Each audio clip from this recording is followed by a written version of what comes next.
Let's all go to the lobby. Let's all go to the lobby. Let's all go to the lobby to get ourselves a treat. Delicious things to eat. Well, they don't look very socially distanced as they were going about it, and there wasn't a mask in sight, although the popcorn looked pretty good.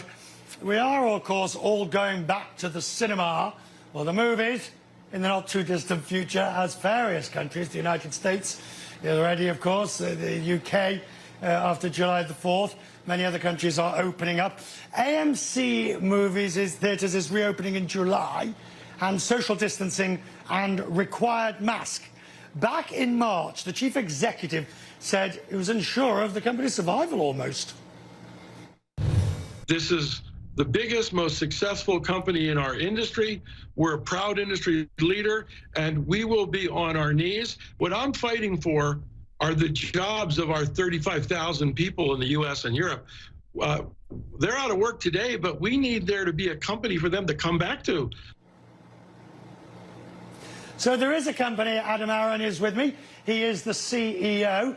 Before we get into how, whys and what, Adam, how did you get yourself enmeshed into a mess over masks? And what is the policy now over masks? Well, Richard, it's always great to be with you. Apparently, in a press interview I gave at one of the trade magazines, I chose the wrong words, which put us right in the middle of the flap.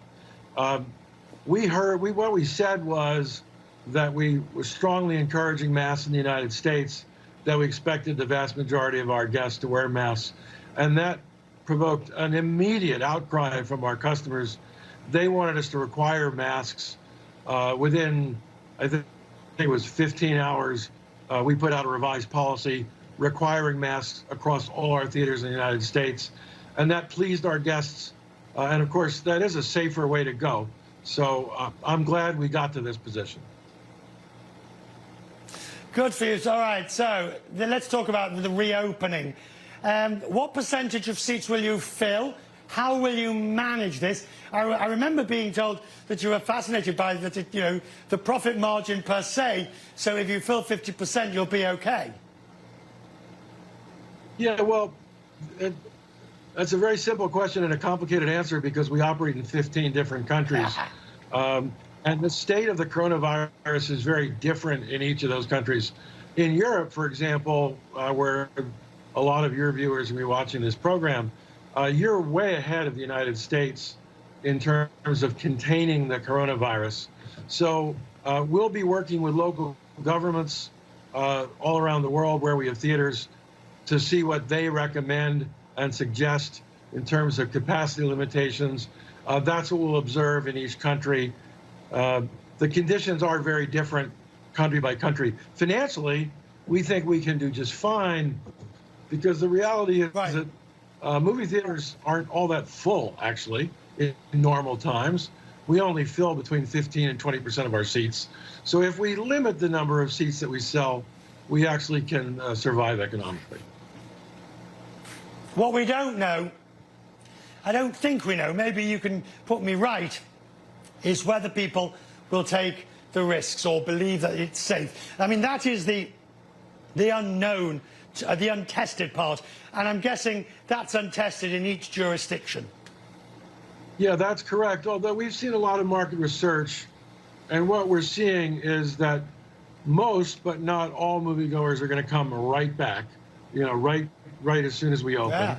Yeah. We opened 3 theaters in Norway a couple of weeks back, and they did the same business this year that they did last year.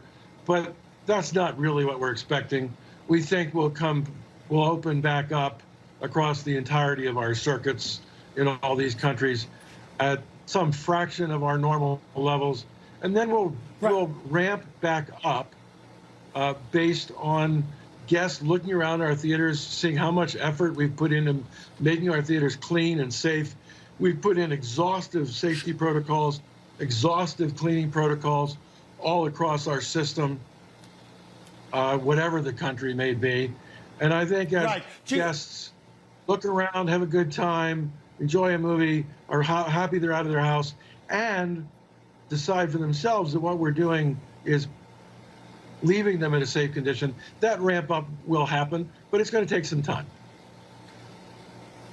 And of course, I mean, the studios are now setting their release dates.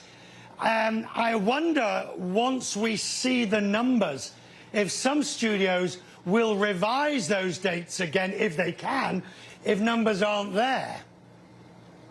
Well, I think what you're asking is absolutely correct, but it could go both ways. I would tell you that most movies have already been pushed back. So I think what's more likely is if the numbers are good, studios will bring their movies forward because they've already pushed them back. Good to see you, sir. It really is always good to have you with us. And we've still got to go to the movies, and I'm buying the popcorn, even if we're both wearing masks on the way. Good to see you, sir. I appreciate it.